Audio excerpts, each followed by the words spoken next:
Chapter 4 Bonds in the Balance. Alara stood near the counter, her calloused fingers tracing the edge of a small mana crystal Luca had set out. The faint glow reflected in her amber eyes, revealing both hunger for what the shop offered and the heavy weariness of someone who lived by the blade. I don't have many credits left after the last caravan disaster, she admitted, voice low but steady. Lost two good people and most of our supplies to shadow beasts. But I have these. She reached into her satchel and pulled out a small bundle wrapped in oilcloth. Three jagged shards of iridescent ore that pulsed with latent energy, alongside a few vials of what looked like beast blood. Luca's sharp gaze assessed them instantly. The shop system responded with a helpful overlay only he could see. Rift steel shards, low grade, valued at 25 credits each. Shadowfang essence, valued at 12 credits per vial. Potential for crafting or upgrades. He met her eyes with a calm, confident smile. These are useful. I'll take two of the shards and one vial of essence for three healing potions and a bundle of restorative herbs. Fair trade? Alara's shoulders relaxed slightly. She nodded. More than fair. Most merchants here would squeeze me dry. As they completed the exchange, a new warmth entered her expression. You're different, not just another opportunist chasing Nexus gold. What's your story, Luca? A human running a shop in this madhouse on day one? He chuckled softly, leaning against the counter.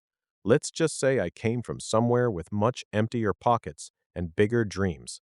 This shop, it chose me. Now I intend to make it something worth remembering. They talked longer than a simple transaction required.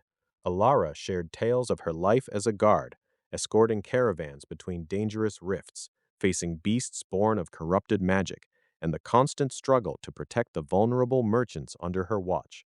In return, Luca spoke carefully of Earth, a world without magic or grand powers, where survival itself was a quiet battle. He didn't reveal everything, but enough to spark genuine interest. Before she left, Alara paused at the door.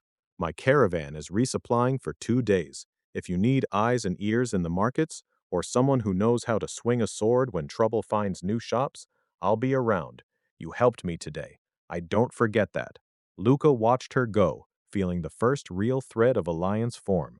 She wasn't just a customer. She was capable, honest, and clearly skilled in ways that could protect and expand his fledgling business one day. The shop's voice hummed in quiet approval. Relationships are the true currency between worlds, owner. She carries strength. Nurture it wisely. With the new materials acquired, Luca immediately fed them into the shop system.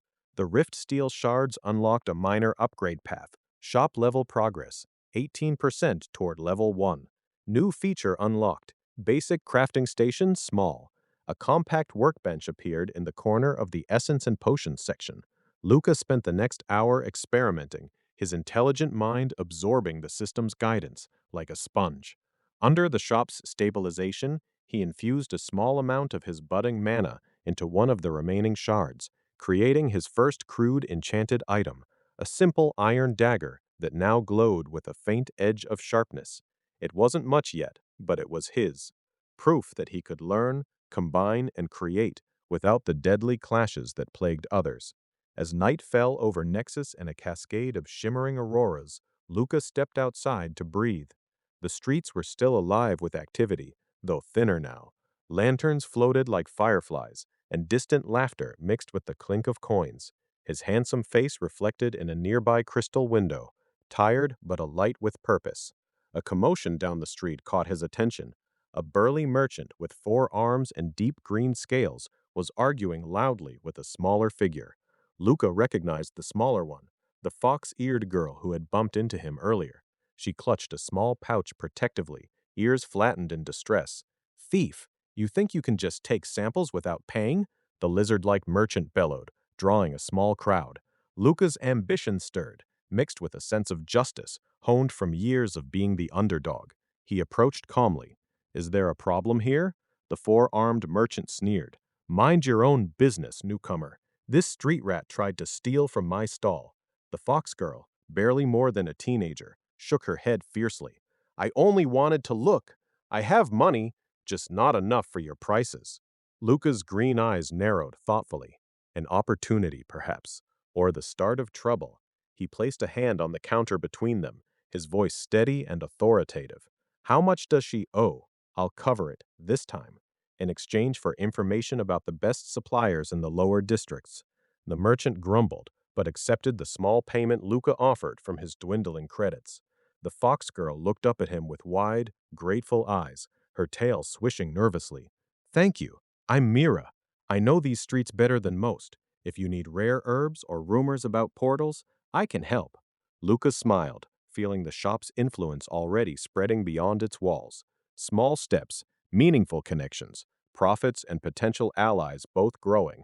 But as he returned to the shop with Mira trailing curiously behind, offering to sweep floors in repayment, a new notification pulsed in his vision. Four-Armed Merchant Guild has noted your interference. Luca's grin sharpened. Let them notice. He was no longer the poor orphan scraping by in a powerless world. He was the owner of something infinite, and he was only getting started. To be continued.